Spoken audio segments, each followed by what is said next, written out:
Chers amis et membres de notre association, la dernière page du calendrier 2023 a été tournée et c'est le moment de réfléchir à tout le chemin que nous avons parcouru ensemble pendant ces 12 derniers mois. En tant qu'association dédiée au soutien des blessés de la face et de la tête, nous avons fait de la cohésion et de la consolidation psychosociale nos priorités.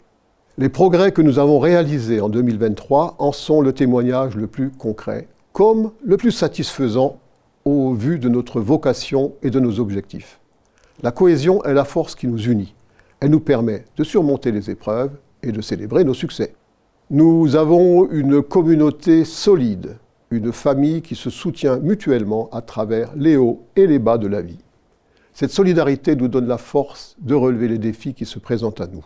La consolidation psychosociale est aussi notre mission.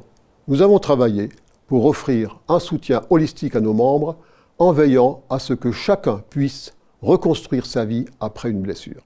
Les associations amies et les professionnels de la santé que nous soutenons ont joué un rôle essentiel dans cette démarche, offrant une épaule sur laquelle s'appuyer, une oreille attentive pour écouter et des ressources pour favoriser la guérison. Alors que nous nous apprêtons à accueillir une nouvelle année, gardons à l'esprit les avancées que nous avons accomplies et les espoirs que nous nourrissons pour l'avenir. Ensemble, nous sommes plus forts et nous continuerons à faire une différence positive dans la vie de ceux qui ont tant sacrifié pour notre sécurité.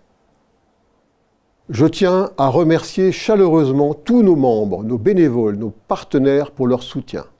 Sans vous, rien de tout cela ne serait possible. Ensemble, nous sommes une force pour le changement, une lueur d'espoir pour tous ceux qui ont besoin de notre sollicitude. Je voudrais citer à l'honneur une belle initiative issue de quelques épouses soucieuses de mieux connaître la douleur du stress post-traumatique qui a changé leurs compagnons de vie, revenus d'OPEX avec un regard différent. Elles ont dénommé leur rassemblement les Anges Blancs, par référence aux premières femmes volontaires pour pallier le manque d'infirmières pendant la Grande Guerre. Pour soulager et accompagner les blessés, ces femmes ont donné de leur temps et toute leur énergie pour transporter les blessés, les soigner du mieux possible.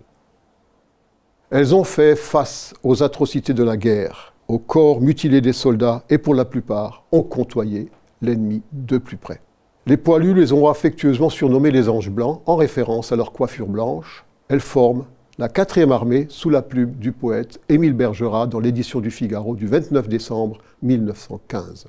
La contribution de cet engagement est enfin reconnue à sa juste valeur, car elles sont, et nous le savons d'expérience, les infirmières en première ligne de leurs conjoints, nos camarades.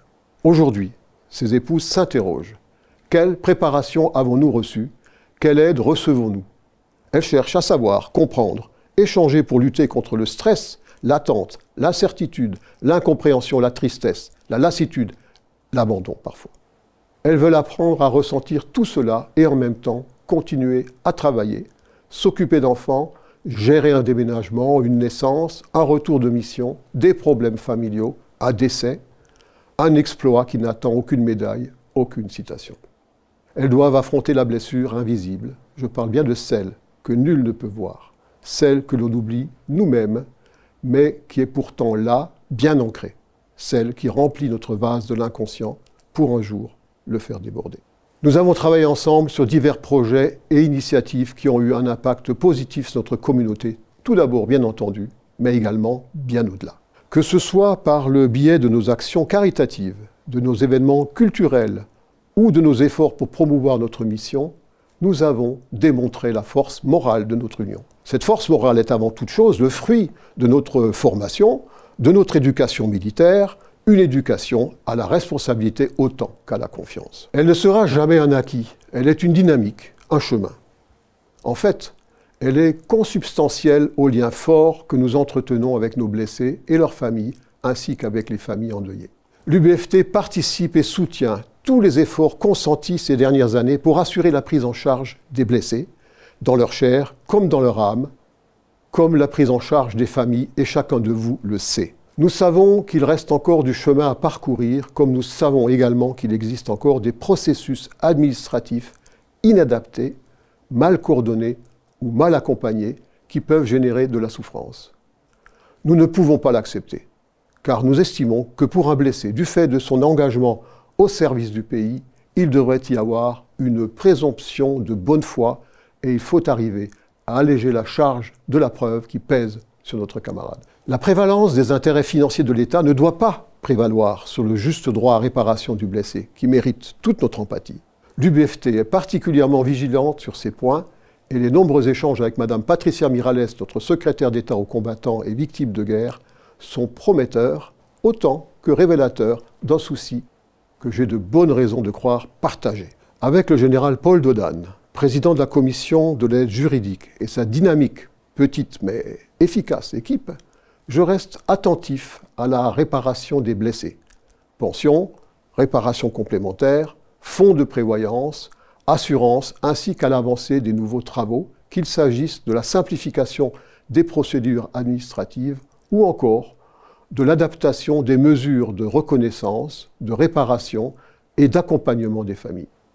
Nos concitoyens ont pour beaucoup, et c'est heureux, été élevés dans une démocratie de paix et les valeurs de notre nation, de notre République, font les frais aujourd'hui d'un certain relativisme, lorsque ce n'est pas d'une remise en cause assumée ou revendiquée. Mais la guerre, revenue sur le sol européen, nous rappelle le tragique de l'histoire.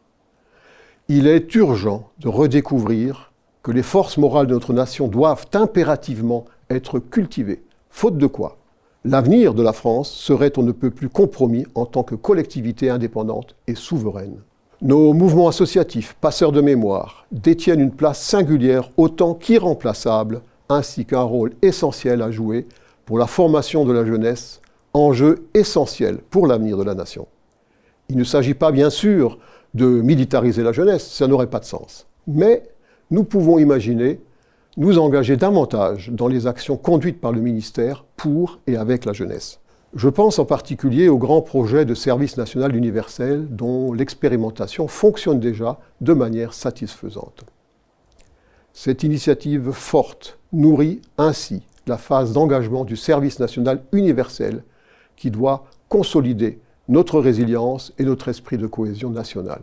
Nous avons le général Peter, administrateur au CA de l'UBFT et président de la Fédération nationale André Maginot et moi, été reçus par Mme Priska Thévenot, secrétaire d'État chargée de la jeunesse et du SNU, pour une intéressante matinée de réflexion qui nous a permis de jeter les bases d'un développement prometteur pour l'avenir de cette initiative. Mesdames, Messieurs, chers camarades, avant de clore cette allocution, je tiens à saluer les quelques 350 nouveaux membres qui ont rejoint notre association cette année. Votre enthousiasme et votre contribution ont enrichi notre diversité et notre capacité à atteindre nos objectifs communs.